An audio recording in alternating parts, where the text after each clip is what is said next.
1, 2, 3. Can you hear me now? You can hear me now? Okay. Starting to hear me?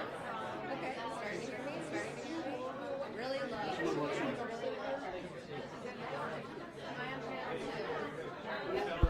Oh, no.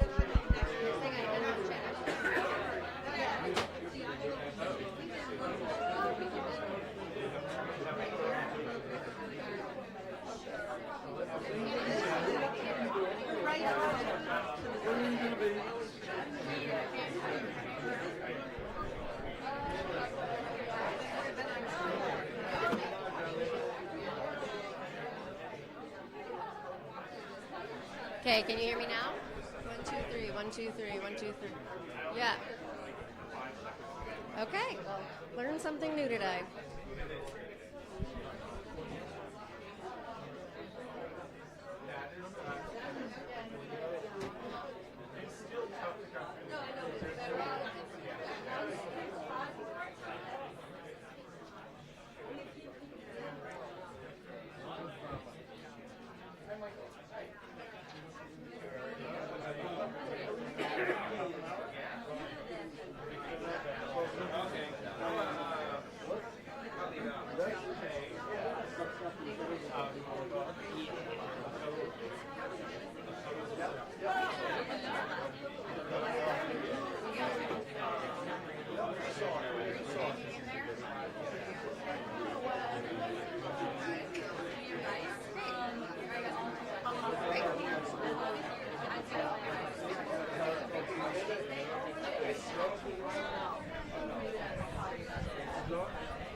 One, two, three, four, five, six, 7, 8, 9, 10.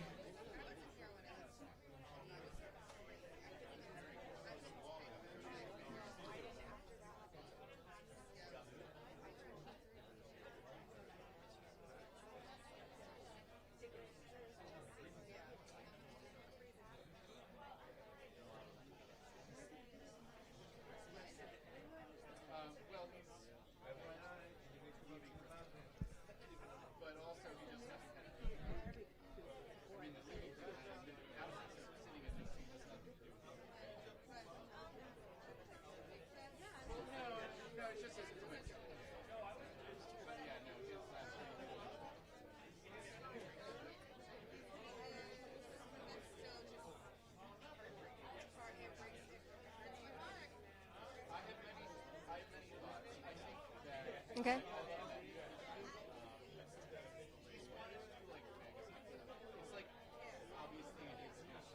Great.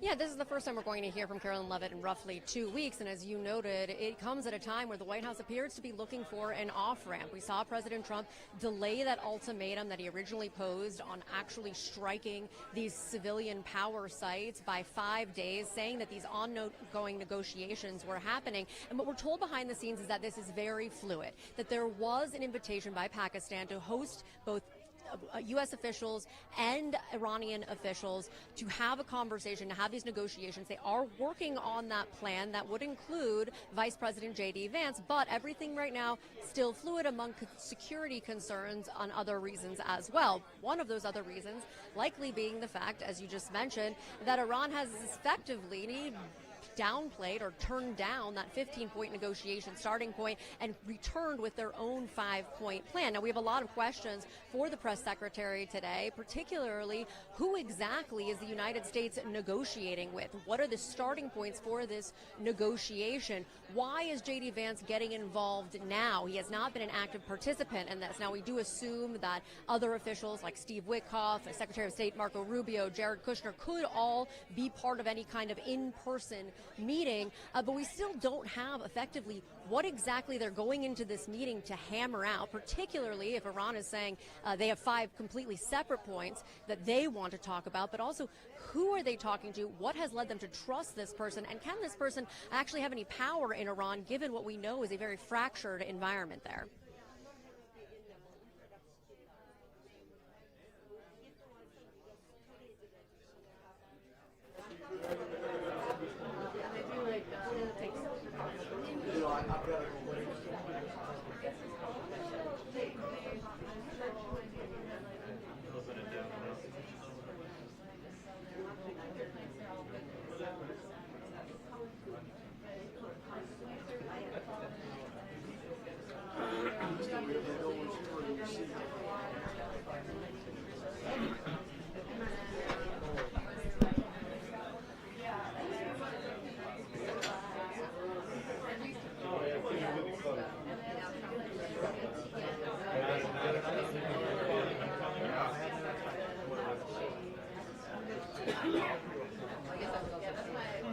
Breaking the people's things.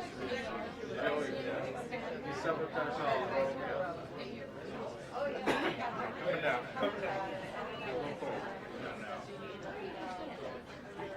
Give me count. Reactivated. Reactivated.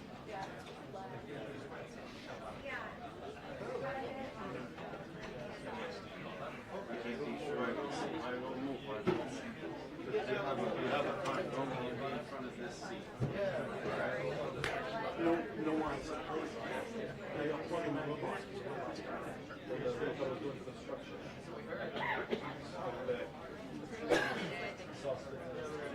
The robots need their attention.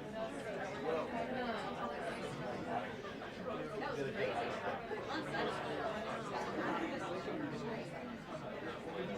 Aren't you seeing 60 minutes? Don't you watch 60 minutes?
Looks like it's the.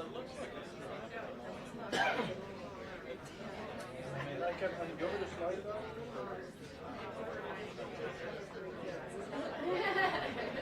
Keep it on the same way, but I just like the further on. Is it where are you feeding us?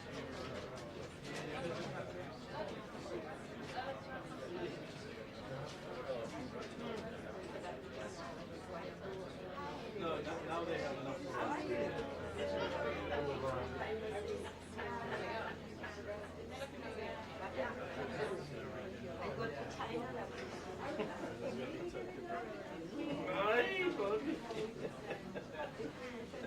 Say hello to my little.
See, I think what they do is they put a clock on financial related. It's a good thing.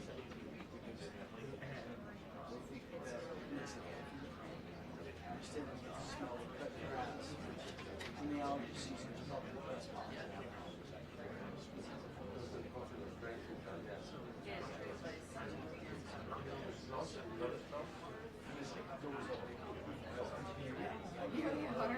like the sea a lot better. Do you? I like the weather a lot better. And where I live,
I'm good. Are you good? I'm good. Nobody's talking. Nobody's talking to you. Okay, now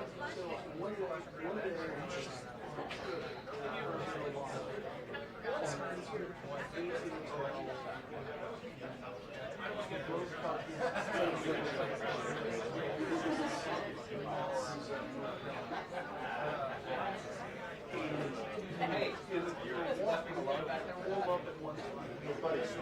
Dude, you should have sent her up here.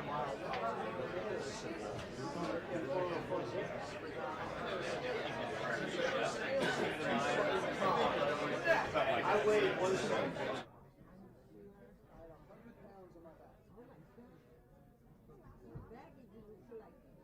My back's the strongest thing I've got.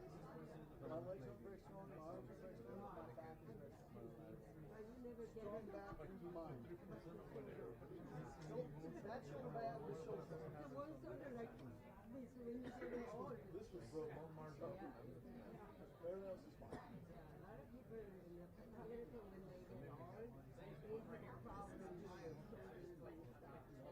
Yeah, I've got to get this one fixed. I need a brand new shoulder.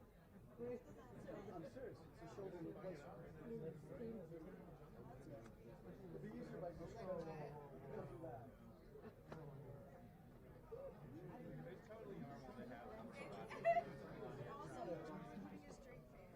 I'm on, dude.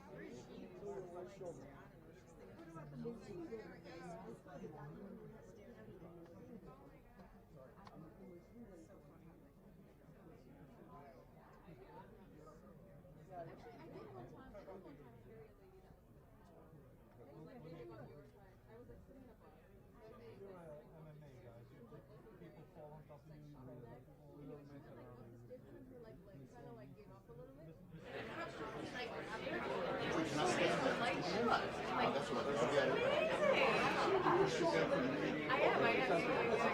I mean, I wouldn't have. Yeah. What's better for you? I'll be here. That way you.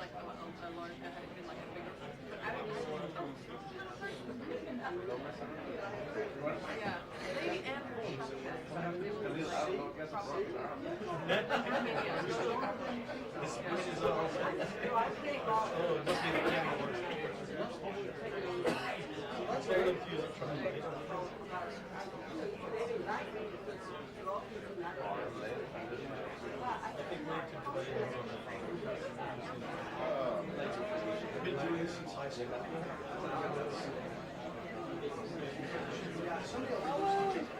oh yeah.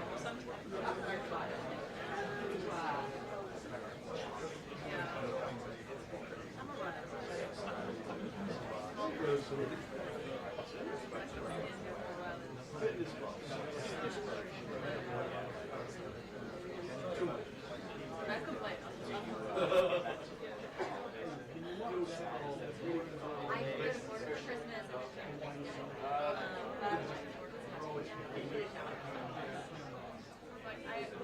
Running. It was a beautiful weekend. It was nice long morning. It was like 8 p.m. day. Was it race that I'm lying to? I think I quit when I was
anymore. It's like I ever did. Whoa. Change.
I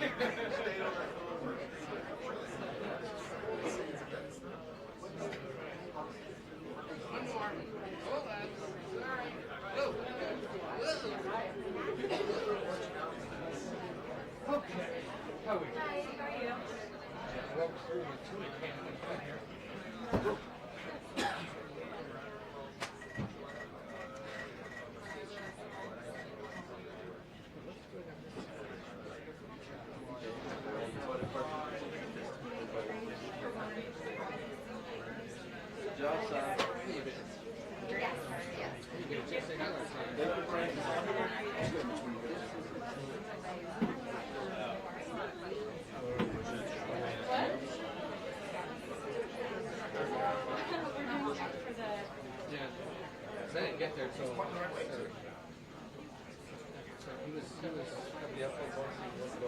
I was like, this is your life for my last 20 years.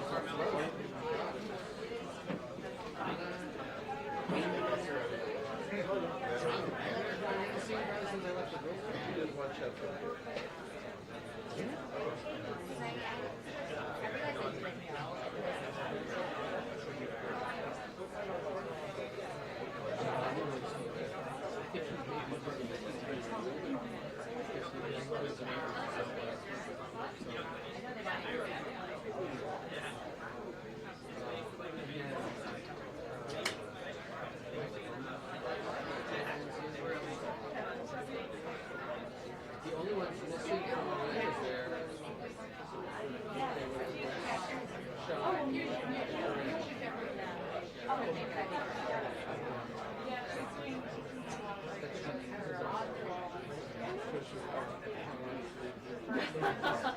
She was.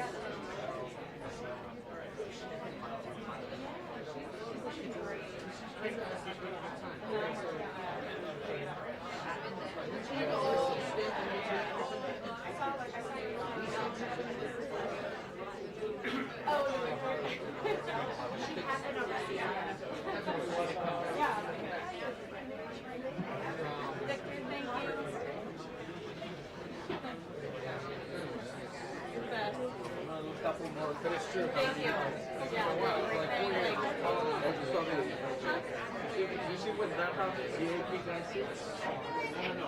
It's the first one. When you go back, it's the first one there, so you can go the last one before the I know. I'm just gonna post up on the browser for the briefing so I can get people. Thank you.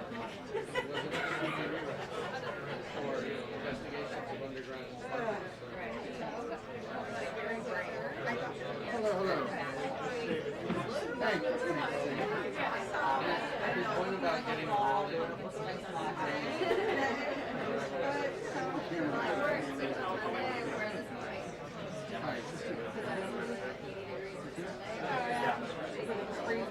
well, but it was a learning thing.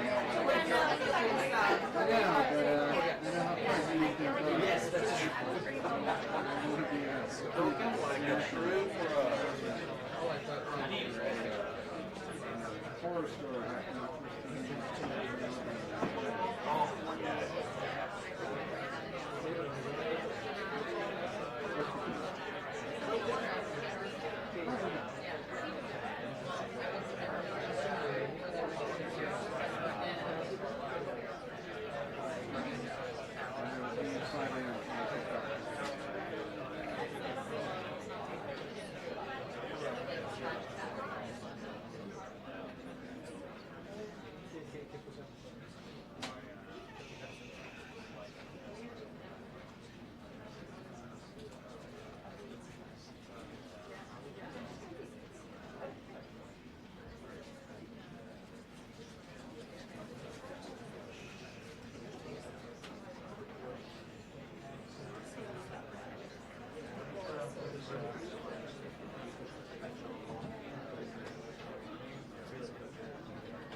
started. So you're continuing. Well, fair enough, fair enough. Okay.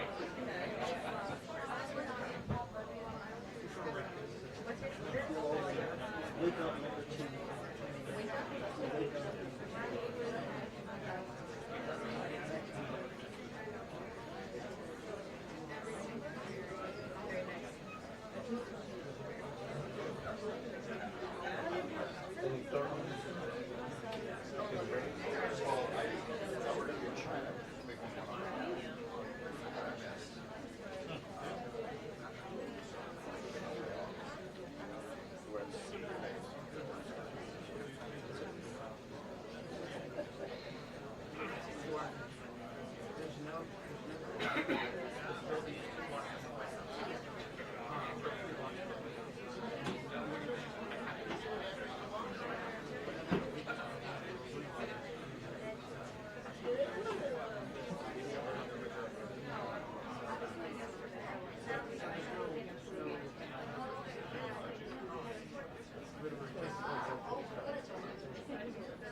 But you probably would.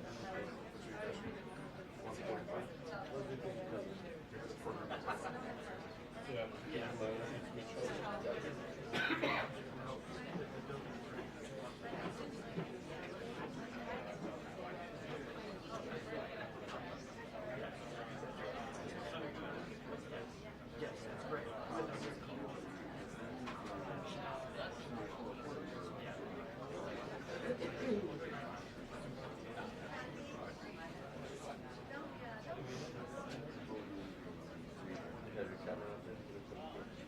No.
Just wanted to make sure that you were good.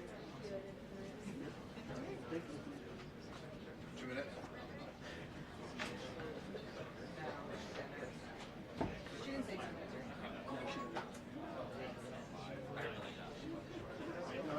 That was Reuters that said so. Reuters is What?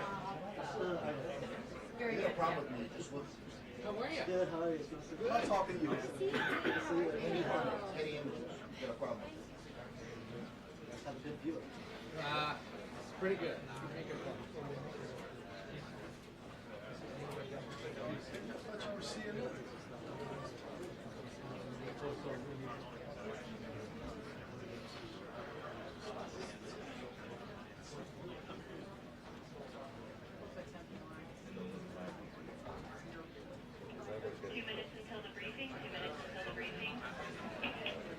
Down in front.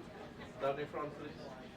Chip, are you gonna be there the whole time? Yeah, the whole time. The president asked me to do it for school, right? Here are the cuts, what do you care?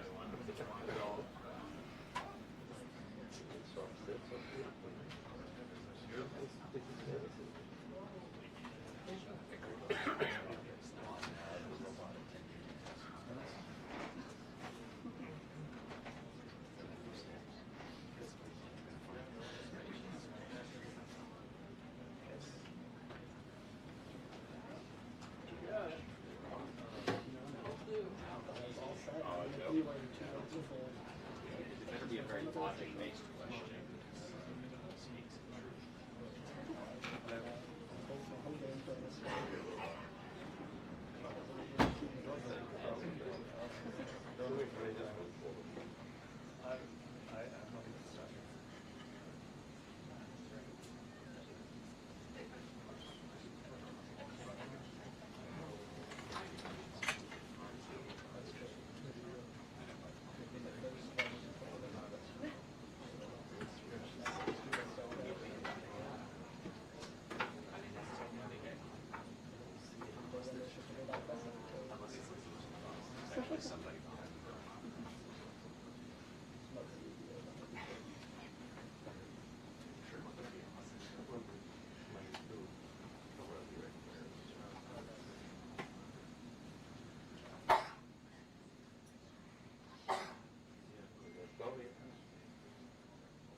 Good afternoon, everybody. Good to see all of you. Thanks for coming today, as always. We're going to start with some scheduling announcements.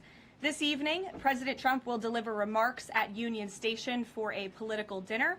Tomorrow morning, the president will host the second cabinet meeting of the year and the 11th cabinet meeting of his second term. And later tomorrow afternoon, the president will host a Greek Independence Day celebration in the East Room.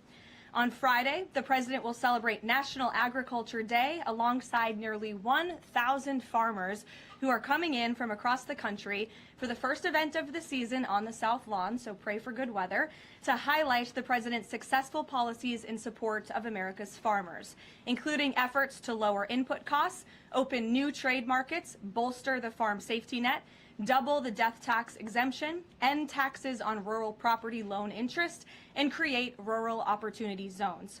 Also, I'm pleased to announce that President Trump's meeting and long-awaited meeting with President Xi in China will now take place in Beijing on May 14th and 15th. First Lady Melania and President Trump will also host President Xi and Madam Peng for a reciprocal visit in Washington, D.C. at a later date to be announced this year. Turning to the ongoing military operations in Iran, the United States military continues to decimate the terrorist Iranian regime's offensive and defensive capabilities. Just over 3 weeks in, it's abundantly clear that Operation Epic Fury has been a resounding military triumph. More than 9,000 enemy targets have been struck to date. Compared to the start of the operation, Iran's ballistic missile attacks and drone attacks are down by roughly 90%. The United States is also annihilating the Iranian regime's navy. We have destroyed more than 140 of their naval vessels, including almost 50 mine layers. This is the largest elimination of a navy over a 3-week period since World War II. Again, let me reiterate, this is the largest elimination of a navy on the face of the planet in a 3-week period since World War II. We are systematically dismantling Iran's defense industrial base, which will prevent future threats to the region. Our military also remains laser focused on eliminating the regime's threat to the free flow of energy through the Strait of Hormuz. Over the weekend, we dropped several 5,000-pound bombs on an underground facility used to store equipment, including anti-ship cruise missiles and mobile missile launchers positioned along the coastline of the strait. Our military efforts grow more successful with each passing day, steadily degrading Iran's ability to terrorize merchant ships. For all of these reasons, we are very close to meeting the core objectives of Operation Epic Fury, and this military mission continues unabated. From the outset, President Trump and the Department of War estimated it would take approximately 4 to 6 weeks to achieve this critical mission. 25 days in, the greatest military the world has ever known is ahead of schedule and performing exceptionally. Day by day, the Iranian regime is being crippled, and their ability to threaten the United States and our allies is being significantly weakened. Their ambitions of building a nuclear weapon have also been crushed to an even greater degree than they were in Operation Midnight Hammer in June 2025. That's why you're beginning to see the regime look for an exit ramp. They recognize they are being crushed, their ability to attack American and ally forces, as well as their ability to defend their own territory is dwindling literally hour by hour. Following President Trump's powerful threat on Saturday evening, it was made clear to the United States that Iran wanted to talk. President Trump is willing to listen. As President Trump announced on Monday, the United States has been engaged over the last 3 days in productive conversations, which led the president to temporarily instruct the Department of War to postpone planned strikes against Iranian power plants and energy infrastructure only. The remaining elements of the Iranian regime have another opportunity to cooperate with President Trump, permanently abandon their nuclear ambitions, and cease actively threatening America and our allies. But the president's preference is always peace. There does not need to be any more death and destruction. But if Iran fails to accept the reality of the current moment, if they fail to understand that they have been defeated militarily and will continue to be, President Trump will ensure they are hit harder than they have ever been hit before. President Trump does not bluff, and he is prepared to unleash hell. Iran should not miscalculate again. Their last miscalculation cost them their senior leadership, their Navy, their Air Force, and their air defense system.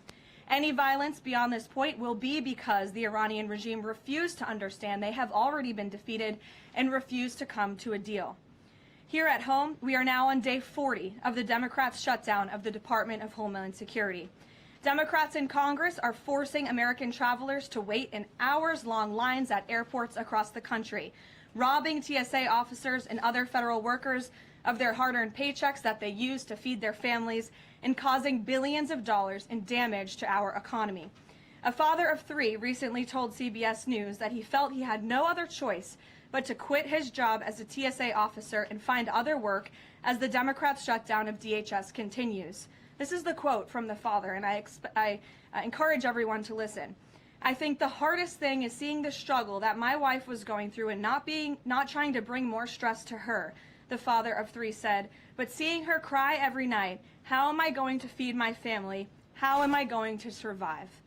For the Democrats in Congress, the cruelty of this shutdown is the point. Nearly 500 TSA officers have quit since the Democrat shutdown began. President Trump, to alleviate this pressure, made the decision to send some of our amazing ICE agents to help alleviate that stress and address the long wait times. And for all of the critics of this solution a few days ago when it was proposed by the president, it is yielding results. Wait times have improved since ICE arrived, and they are doing everything in their power to help their fellow federal service members. But it's important to take a step back and remember, why is this even happening in the first place? For nearly 6 weeks, Democrats in Congress have kept DHS shut down because they care more about illegal aliens than American citizens.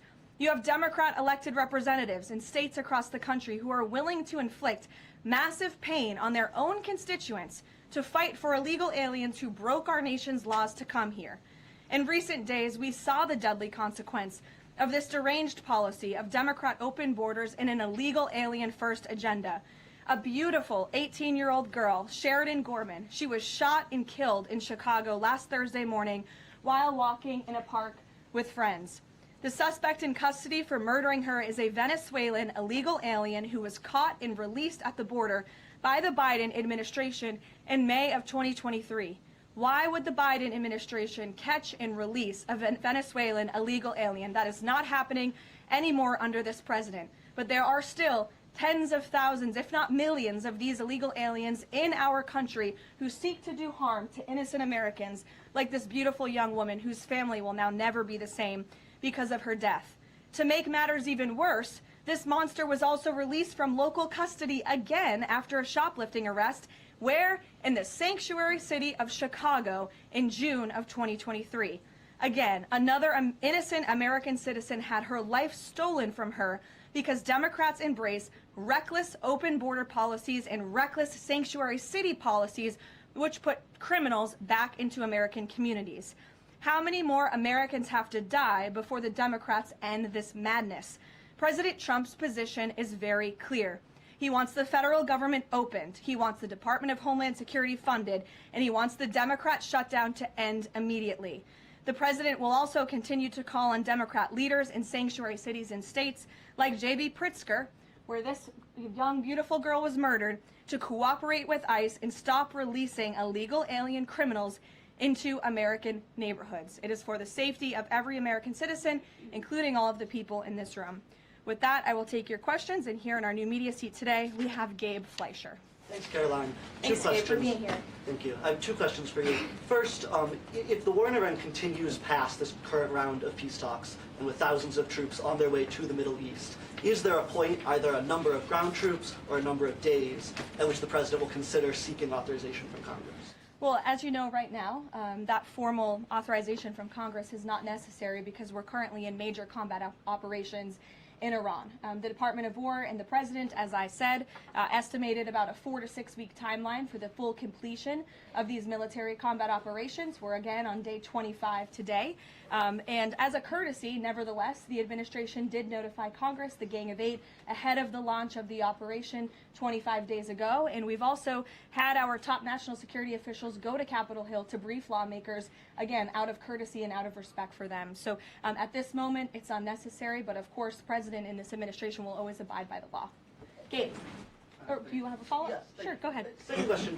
In my reporting, I speak a lot to young voters, many of whom voted for President Trump for the first time in 2024, hoping to have no more wars and to have lower prices. Now, with the war taking place and with gas prices going up, curious what President Trump's message would be to those voters who kind of swung into his coalition in 2024, but maybe don't feel the administration's going as they had expected. President Trump is doing this for you. He's doing this for young people so that we are no longer threatened by a rogue terrorist regime in the Middle East that seeks to kill the brave men and women who serve in our country in the Middle East, many of them young people themselves, young men and women who serve this country honorably in uniform and have been threatened, killed, and maimed by the rogue Iranian terrorist regime for 47 years. President Trump finally had the courage to step up and do what's right by our national security, our homeland security. As for the temporary short-term fluctuation in gas prices, the president has said once these combat operations are over, this administration is going to continue to unleash American energy dominance. We're continuing to do that every day,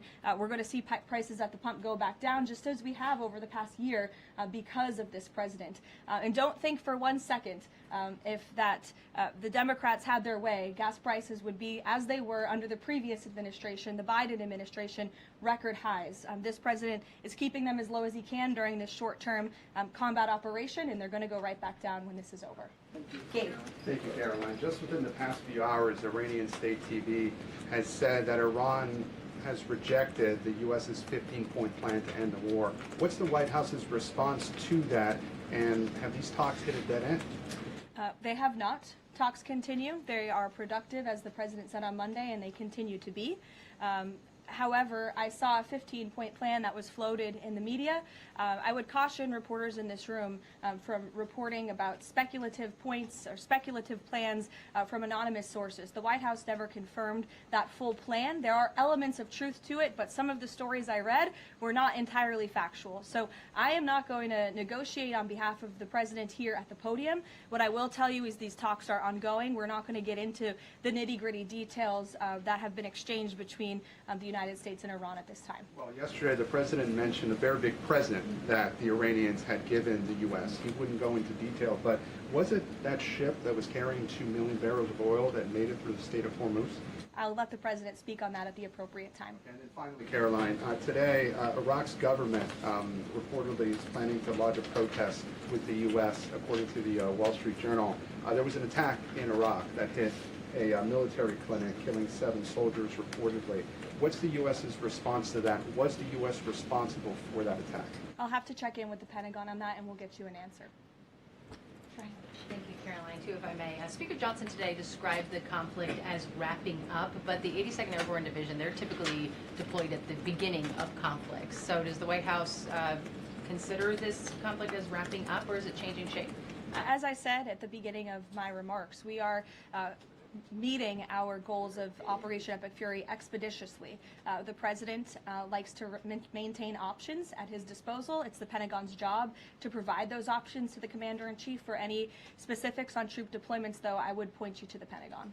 And today, Philadelphia District Attorney Larry Krasner reiterated threats to potentially arrest ICE agents that were sent in to assist with these historically long TSA lines. He said, quote, "The president cannot pardon you." Has the president seen Krasner's comments? Does he have any response? The president cannot pardon you for what? He's talking to the ICE agents who are handing out water bottles and are helping people move through lines at airports. It's a disgraceful comment.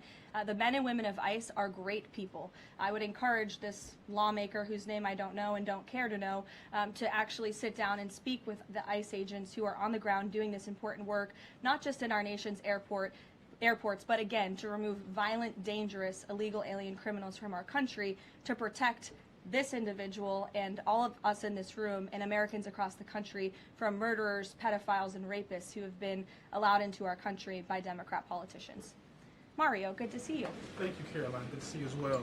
Just given that the president postponed his original trip to China because of the war, should we infer that the war will be wound down and concluded by the time of that May 15th, 14th visit?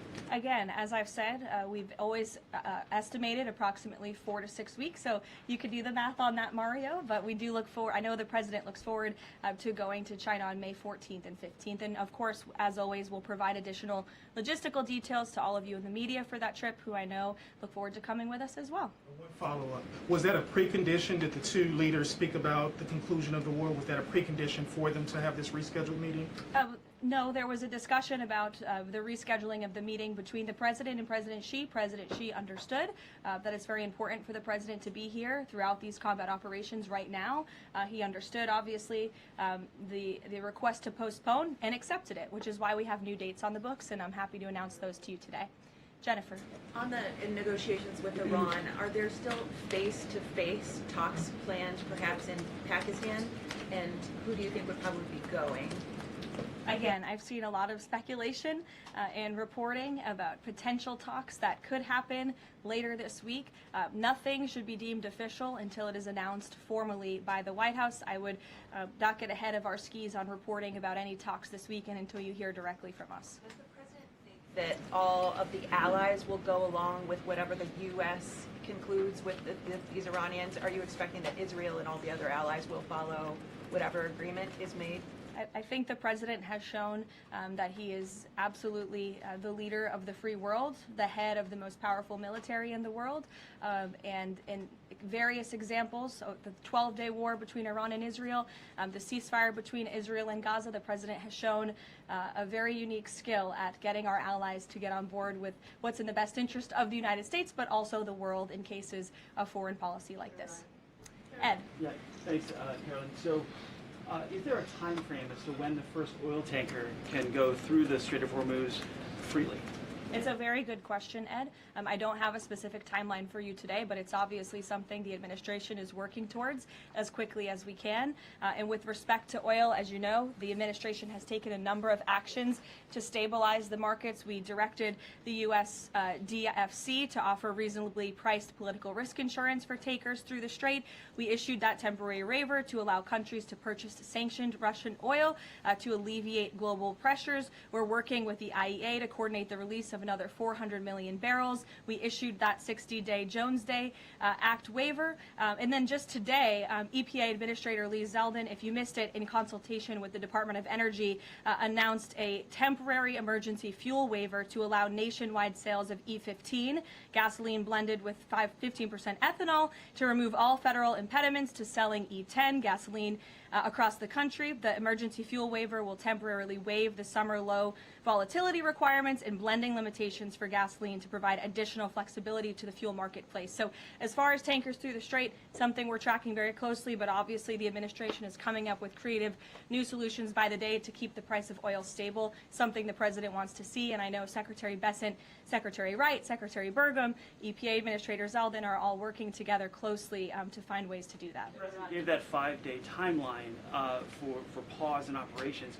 Would a tanker going through the Strait of Hormuz be one of the conditions that he would extend that? That's only something the President of the United States can answer. I won't get ahead of him. How about on TSA? Can I ask you about the TSA lines? Sure. Are the TSA lines, we've all seen the video of that from various airports, is that going to be what ends the stalemate in Congress to get DHS funded? Well, look, it's the Democrats who have led to this stalemate over the past 6 weeks. The president and the Republicans' position has been very clear. Fund the Department of Homeland Security.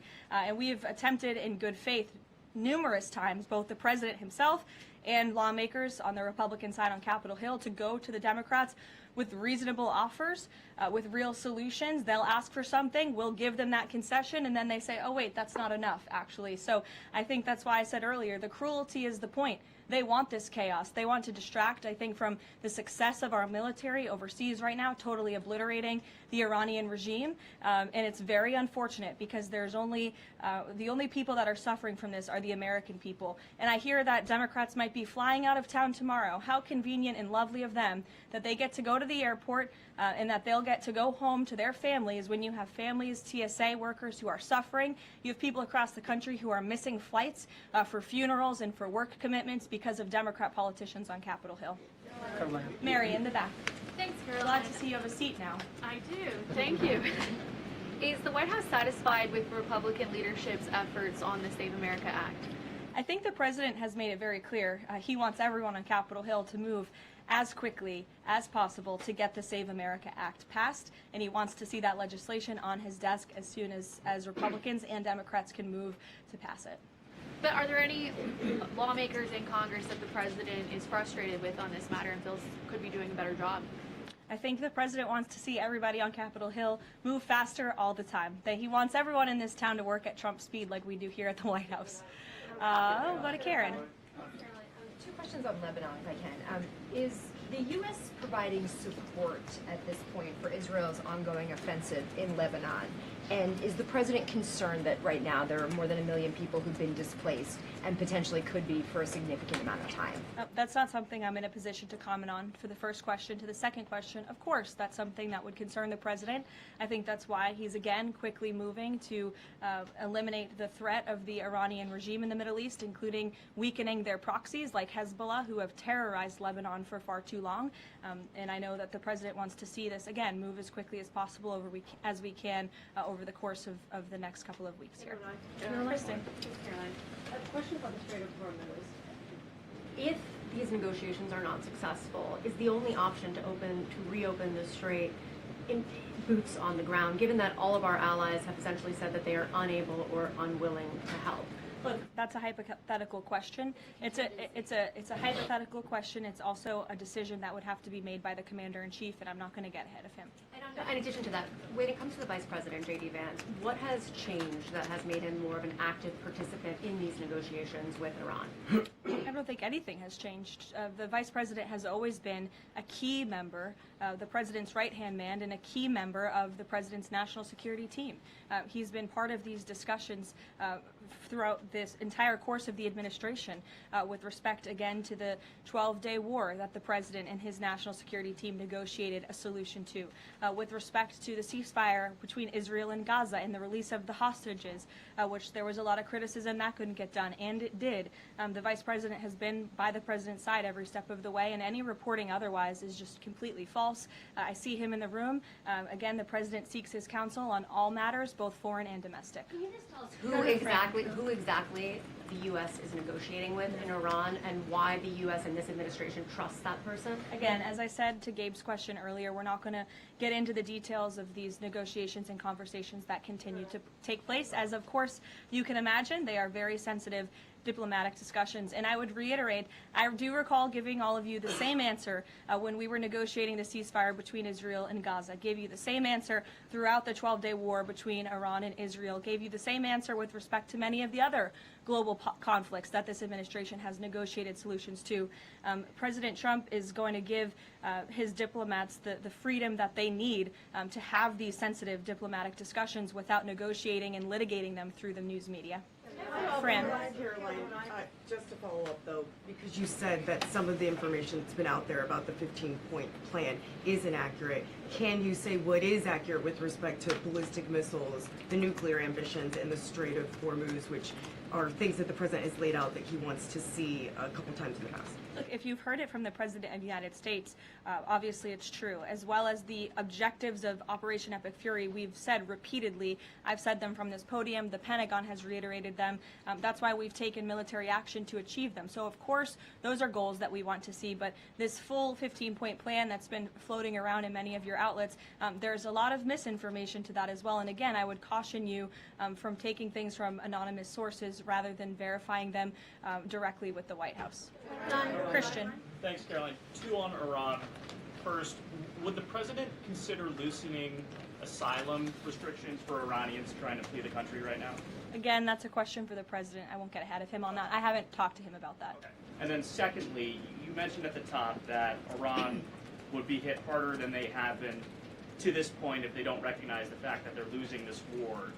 Could those strikes happen before this 5-day negotiating window closes if the president doesn't think they're negotiating in good faith? You're asking me to tell you if the commander-in-chief would authorize very strong strikes against the Iranian regime. That's not something I would ever reveal from this podium, true or not. Phil. Thank you, Caroline. I was wondering if you would respond to some of this criticism of the administration from past allies like Joe Kent, who have said that the president's red line shifted from Iran cannot obtain a nuclear weapon to Iran cannot pursue nuclear enrichment. What is the administration's response to that criticism? I think the president and I have both strongly responded to the criticism by Mr. Kent, who unfortunately resigned in disgrace and accused the president of basically being controlled by foreign countries and foreign manipulation, which is a ridiculous and laughable assertion. So his accusations have zero credibility as far as this White House is concerned. The question of the red line shifting from no nuclear weapon to no nuclear enrichment, is there any substance to that argument? I think the president has been quite clear in what he wants to see from the Iranian regime, which is why he chose to launch Operation Epic Fury in the first place. Reagan. Thank you, Caroline. I have a question for you on the SAVE Act, and I'd like to follow up on the DHS shutdown. Sure. First, Senator The Mike Save Lee, America Act. Save America Act. The president corrected me yesterday. It was my fault. Senator Mike Lee said it's essentially impossible to pass the Save America Act through reconciliation. What's your reaction to that? Is the president worried that that strategy might fail? I think he's willing to try all strategies. I spoke with him about this yesterday, and he said if we can make it work through reconciliation, let's absolutely do that. These, again, are common sense policies that are backed by the vast majority of voters across this country. The only people in this country who don't support them are politicians on Capitol Hill, and you all should ask them why they don't want voter ID, why they don't want proof of citizenship to vote in our nation's elections. Again, these are common sense proposals that are wildly popular, and the president is willing to use any means necessary to get this legislation passed and onto his desk. And then on the DHS shutdown, do you expect deportations to decrease while ICE is in the airports? And what are the trade-offs of having ICE in the airports right now? Well, to address this obviously short-term problem and the chaos that has been sowed by these Democrats on Capitol Hill to address the lines and to get Americans traveling and get them to where they need to be. So the president, I think this was a creative solution, again, that was criticized, but we have seen wait times decrease, not as much as we'd like. Hopefully they will continue to, but at major airports over the course of the last few days as ICE has been facilitating with travelers in these airports.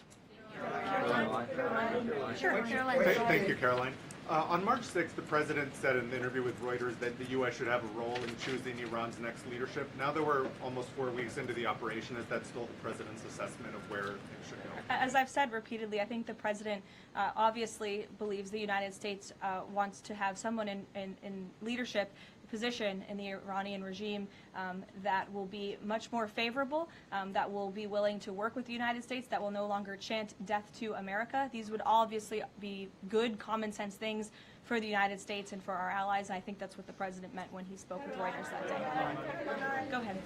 The president yesterday said that he had achieved regime change in Iran because the regime has changed. In terms of... I mean, has it not? Well, the leadership... Their entire leadership has been killed, and nobody has really seen or legitimately heard from this alleged new leader. So wouldn't you say there's been a change in the regime? There's been a change in leadership. I mean, do you There's been feel a change as though... in the regime leadership, which is what the president said. So thank you for confirming he was right. I mean, do you feel as though you've achieved leadership level or the personnel in place right now in Iran that you're satisfied with? I mean, have you... I think it's too soon to say. In terms of highly enriched uranium in Iran right now, is your expectation, I mean, the stated desire of the president has been to prevent nuclear weapons. Is your expectation that the end game here is that eventually Americans will be in possession of that uranium, or you'll somehow have some direct control over the highly enriched uranium that could be used to develop it? Again, this is a point of conversation that continues. I think you know the means in which the United States would have to take in order to achieve that goal, and that's a decision for the president to make. Brian, good to see you, Brian Glenn. Good to see you as well. Does the White House have a comment on a letter that was sent from Congressman Raskin to the DOJ alleging that the DOJ recklessly released damning information in regards to President Trump's documents? Yes, I saw that letter from Congressman Raskin this morning, who I would add has zero credibility, and this letter was clearly a cheap political stunt. What the congressman did here, Brian, and for everyone in the room who's hopefully not reporting on this as fact, is that he took untrue and salacious claims in a memo that was produced by Jack Smith, who has been completely discredited for his lawfare and his witch hunts against this president, and that information was unverified. It never even made it into the indictment because it was so unverified. And what happened to that indictment anyway? It was thrown out. And Jack Smith has been proven, again, to be a prosecutor on a witch hunt against President Trump. He tried to throw him in jail ahead of the 2024 election. The Biden Department of Justice was fully on board with this lawfare campaign. And in fact, this story that was concocted by Congressman Raskin was so ridiculous, I understand his communications team reached out to some outlets in this room who responsibly said, we're not going to write this because this is just too much. However, of course, MS Now did write that story this morning because they continue to be left-wing propaganda for the Democrat Party. But I think Jack Smith has been proven to be a liar and a fraud, and this is, again, a cheap political stunt from a Democrat on Capitol Hill who I think wants to get himself on cable television. Thank you all very much.